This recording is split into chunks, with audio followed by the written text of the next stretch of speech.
રાજકોટ જિલ્લાના ધોરાજીમાં આપ દ્વારા અનોખી રીતે રોડ રસ્તા બિસ્માર હોય તેના વિરોધમાં કાર્યક્રમ કરવામાં આવ્યો। રાજકોટ જિલ્લાના ધોરાજીના જૂનાગઢ રોડ હોય કે જમનવાડ રોડ હોય કે જૂનો ઉપલેટા રોડ, ધોરાજીના તમામ વિસ્તારોમાં રોડ રસ્તાઓની હાલત ગંભીર હાલતમાં હોય અને આ વિસ્તારમાંથી નીકળતા રાહદારી અને વાહન ચાલકોને ભારે મુશ્કેલીનો સામનો કરવો પડી રહ્યો છે।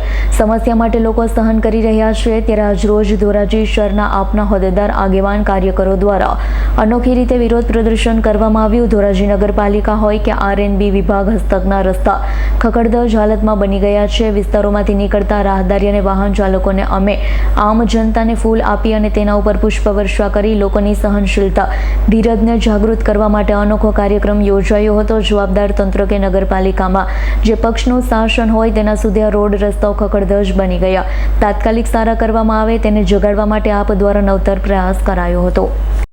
તમારું નામ અને વિગત?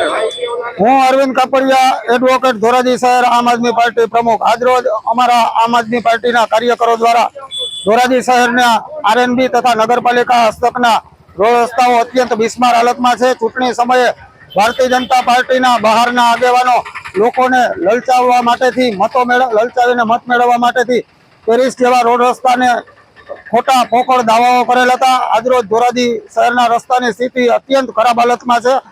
લોકોને આજરોજ અમે જાગૃત કરવા માટેથી તંત્રને ના કાન ખોલવા માટેથી લોકોને પુષ્પગુચ્છ આપી અને પુષ્પવર્ષા કરીને જ્યાં પેરિસ જેવા રોડ રસ્તાઓની હાલત ખરાબ છે તે લોકોને જાગૃતિ ફેલાવવા માટેથી કાર્યક્રમ આપવામાં આવેલો અને ધોરાજી નગરપાલિકા દ્વારા ગત જનરલ બોર્ડની અંદર લાખો રૂપિયાની મોરમ તથા ટાઇલ્સના બિલો મંજૂર કરવામાં આવ્યા છે। ધોરાજી શહેરના કોઈ રોડ રસ્તા ઉપર કોઈ ટાસ્ક કે મોરમ નાખવામાં આવી નથી અને કરોડો રૂપિયાનો ભ્રષ્ટાચાર ભારતીય જનતા પાર્ટીના શાસનવાળી નગરપાલિકામાં થઈ રહ્યો છે અને લોકો રસ્તાથી પીડાઈ રહ્યા છે।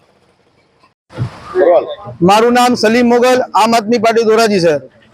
આજ રોજ આમ આદમી પાર્ટી ધોરાજી શહેર દ્વારા ધોરાજી શહેરના વિવિધ રોડ રસ્તાઓ જે નગરપાલિકાના હોય, આરએનબી વિભાગના હોય, તેમાં મસ્ત મોટા ખાડા પડી ગયા છે।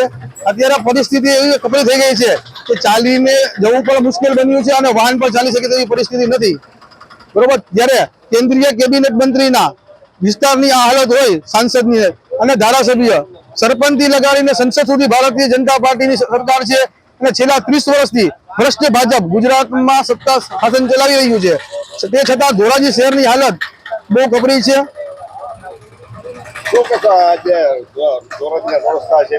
ધોરાજીના રોડ રસ્તા બહુ ખરાબ પરિસ્થિતિમાં છે અને ખાસ કરીને વાત કરીએ તો આમ આદમી પાર્ટીની ધોરાજી શહેરની ટીમ દ્વારા ધોરાજી શહેરના રાહદારીઓ છે એમને અમે પુષ્પ વર્ષા કરી અને ગુલાબ આપીને એનું સન્માન કર્યું છે કે આપણી કપરી પરિસ્થિતિ છતાં તે લોકો પોતાનું જીવન નિર્વાહ કરી રહ્યા છે અને તકલીફો સહન કરી રહ્યા છે।